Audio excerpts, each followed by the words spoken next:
Think about this. God knows where we're going before we get there, and he's already prepared the way. Consider Jonah. Jonah was rebellious, he had a rotten attitude, and he was on the run. But God used him even then. When he was tossed overboard, even the crew believed. And when he went overboard, he was preserved, protected, and taken care of. Why? Because God had prepared a special sea creature just for the very purpose to swallow him up when he was tossed overboard.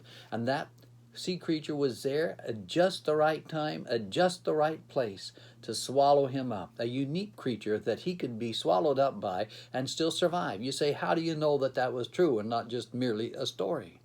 We know it's true because Jesus said so in the scripture in the book of Matthew in chapter 12, verse 38 through 41. When people asked him, they said, we want a sign. The scribes and Pharisees said, we want a sign. And Jesus said, there's not going to be any sign given to you other than the sign of Jonah himself. And he said, for as Jonah was 3 days and 3 nights in the belly of the great fish, so shall the Son of Man be 3 days and 3 nights in the heart of the earth. So Jesus endorsed the account that I am telling you is absolutely true. So there was a great fish that was prepared at the right place to swallow up Jonah at the right time and give him safe passage at that time. And the storm that came into the life of Jonah accomplished its purpose because it was then and only then that Jonah began to pray. Chapter 2, verse 1. It took a crisis to turn him around.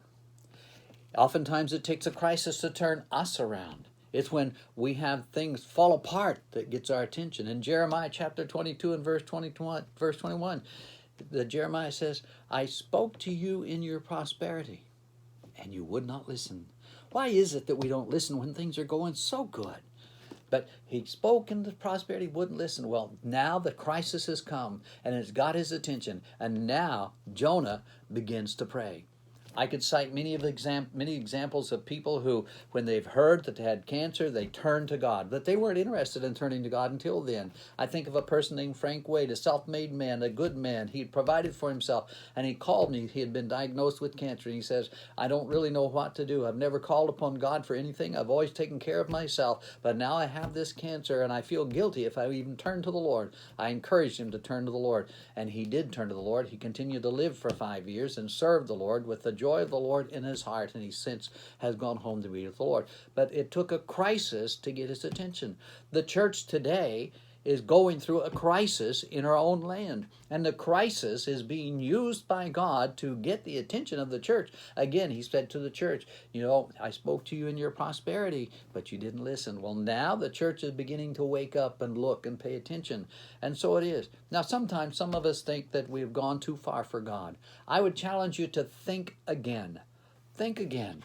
We've not gone too far for God. As you consider this text, I want you to consider these 3 points. 3 things. Sometimes God permits the storms of life to get our attention. Think about it. Even in the storms of life, God provides safe passage for his servants.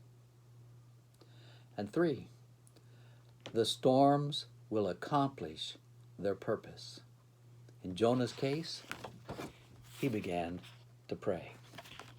Again, I remind you, God knows where we're going before we get there, and he's already prepared the way.